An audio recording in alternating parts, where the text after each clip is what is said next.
नमस्कार साथियों, मेरे YouTube चैनल पर शिक्षा विभाग से संबंधित नवीनतम अपडेट्स पाने के लिए सब्सक्राइब कीजिए, बेल आइकन को प्रेस कीजिए और ऑल नोटिफिकेशन को ऑन करके रखें, जिससे नवीनतम अपडेट्स आपके मोबाइल पर तुरंत मिल सके। बड़े भावुक और प्रभावी ढंग से की कर्मचारी हितों की बात। अखबार ने अपने जैकेट पर शानदार ढंग से इस आलेख को छापा है। तस्वीर भी आपको दिखा रहे फर्स्ट इंडिया की न्यूज़पेपर की ये तस्वीर है, जिस पर मुख्यमंत्री अशोक गहलोत का यह आलेख छपा है। तस्वीरें भी आप देख पा रहे होंगे मुख्यमंत्री अशोक गहलोत की, और साथ ही इस आलेख में बेहद अहम बात लिखी गई है पुरानी कर्मचारी पेंशन लागू करने पर। तो क्या कुछ लिखा है वो भी आप तक पहुंचाएंगे, वो भी आप तक बताएंगे कि क्या कुछ इस लेख के जरिए उन्होंने अपनी भावनाएं प्रकट की है।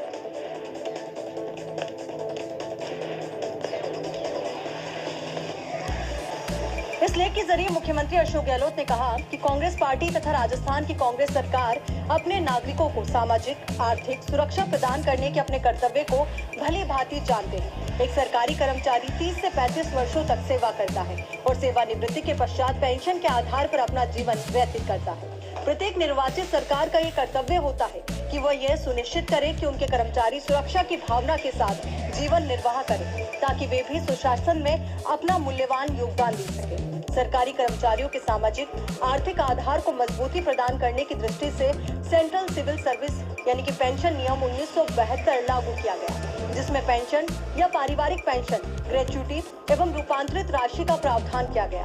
दुर्भाग्य से इस पुरानी पेंशन प्रणाली को दिसंबर 2003 में श्री अटल बिहारी वाजपेयी की सरकार ने समाप्त कर दिया और उसके स्थान पर 1 अप्रैल 2004 से नई पेंशन प्रणाली यानी एनपीएस लागू की गई।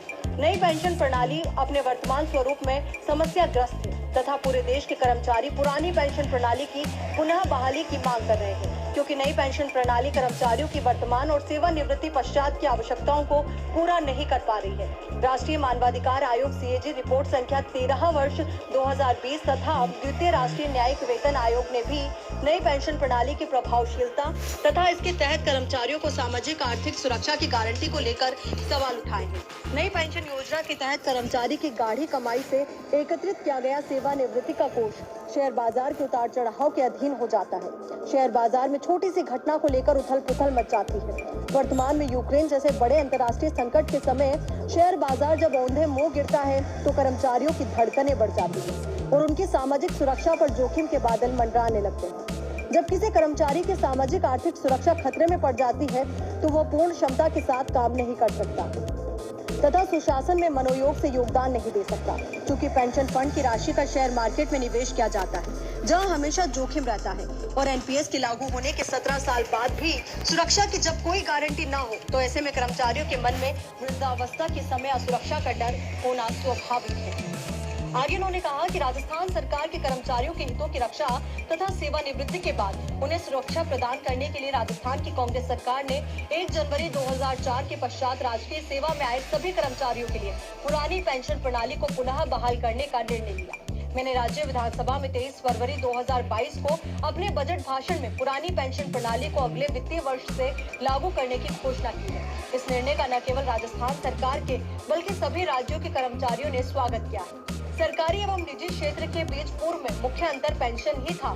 सरकारी नौकरियों में एक तय सीमा से अधिक वेतनमान नहीं हो सकता, परंतु पेंशन से भविष्य की सुरक्षा के कारण प्रतिभाशाली युवा सरकारी नौकरी को प्राथमिकता देते थे।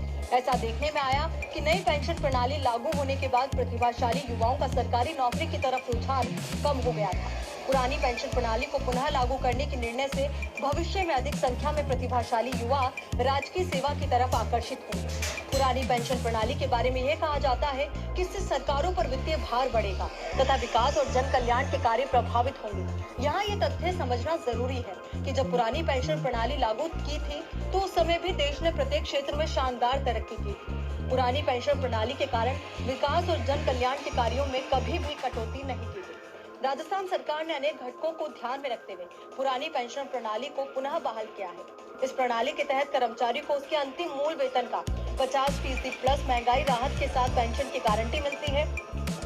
सेवानिवृत्ति के समय तथा सेवा काल के दौरान निधन की स्थिति में उस कर्मचारी और उसके परिवार को आर्थिक सहायता देने के लिए ग्रेच्युटी भी दी जाती है। नई पेंशन प्रणाली के तहत ऐसी कोई गारंटी नहीं है। जल सेना, थल सेना और वायु सेना के कार्मिकों के लिए नई पेंशन प्रणाली लागू नहीं की गई है। इस तथ्य से स्पष्ट है कि पुरानी पेंशन योजना इन कार्मिकों को पर्याप्त सामाजिक सुरक्षा प्रदान करती है। रक्षा मंत्रालय के ही अधीन सैन्य बल, इंडियन कोस्ट गार्ड के कार्मिकों के लिए नवीन पेंशन प्रणाली लागू की गई, जबकि सेवा के जवान भी सैन्य बलों की तरह पूर्ण मुस्तैदी से काम करते हुए कठोर चुनौतियों का सामना करते हैं। ऐसी ही सेवाएं BSF, CISF, CRPF, ITBP, SSB इत्यादि के कार्मिक भी करते हैं, किंतु उन्हें भी एनपीएस के तहत कवर किया गया है। केंद्र और राज्य सरकारों के कर्मचारी भी पूर्ण प्रतिबद्धता के साथ कर्तव्यों का निर्वहन करते हैं। ऐसी स्थिति में दो अलग अलग प्रकार की पेंशन प्रणाली रखना न केवल भेदभावपूर्ण है, बल्कि नैसर्गिक न्याय के सिद्धांत के विरुद्ध भी है। सीएजी ने नवीन पेंशन प्रणाली की ऑडिट रिपोर्ट संख्या 13 वर्ष 2020 में इस व्यवस्था के क्रियान्वयन, आयोजना तथा निरीक्षण को लेकर चौंकाने वाले तथ्यों का खुलासा किया है। सीएजी की उक्त रिपोर्ट के पैरा 3.2 के अनुसार एनपीएस के लागू होने के 15 वर्ष बाद भी इसके तहत आने वाले कर्मचारियों के लिए सेवा शर्तों तथा सेवानिवृत्ति लाभों के संबंध में नियमों को अभी तक अंतिम रूप नहीं दिया गया है। इस योजना के संबंध में टिप्पणी करते हुए सीएजी ने उक्त रिपोर्ट के पैरा 3.9 में लिखा है कि इस बात का कोई संकेत नहीं है कि इस योजना का प्रत्येक 2 वर्षों में कोई वैमानिक मूल्यांकन यानी कि एक्चुअरियल इवैल्यूएशन किया गया है तथा न ही फंड की व्यावहारिकता के आकलन हेतु कोई पद्धति अथवा तंत्र अपनाया गया है। सीएजी ने एनपीएस के क्रियान्वयन को लेकर उक्त रिपोर्ट के पैरा 4.1.3 में कहा है कि इस योजना के लागू होने के 15 वर्षों के बावजूद भी ऐसा कोई आश्वासन नहीं दिया गया है कि पात्र कर्मचारियों को इस योजना के तहत 100% कवर किया गया है। उक्त सभी आपत्तियां गंभीर है, जो कर्मचारियों की सामाजिक आर्थिक सुरक्षा को खतरे में डालती है। केरल, आंध्र प्रदेश, असम, हिमाचल तथा पंजाब जैसे राज्यों ने कर्मचारियों के विरोध को देखते हुए एनपीएस की समीक्षा हेतु राज्य स्तरीय समितियां गठित की है। पश्चिम बंगाल सरकार ने एनपीएस को अभी तक लागू नहीं किया है। नवीन पेंशन प्रणाली तैयार करते समय सेवानिवृत्ति के पश्चात कर्मचारी को देय पेंशन की राशि पर कोई ध्यान नहीं दिया गया है। इस कारण पूरे देश में कर्मचारियों में असुरक्षा की भावना है। यदि नवीन पेंशन प्रणाली इतनी ही अच्छी और पवित्र है, तो फिर द्वितीय राष्ट्रीय न्यायिक वेतन आयोग ने फरवरी 2020 की अपनी रिपोर्ट में न्यायिक सेवाओं में एनपीएस लागू नहीं करने की अभिशंसा क्यों की है? राष्ट्रीय मानव अधिकार आयोग ने 20 दिसंबर 2021 को केंद्र सरकार को लिखे अपने पत्र में कर्मचारियों के मानव अधिकारों की रक्षा के खातिर एनपीएस की समीक्षा हेतु समिति गठित करने के लिए कहा है।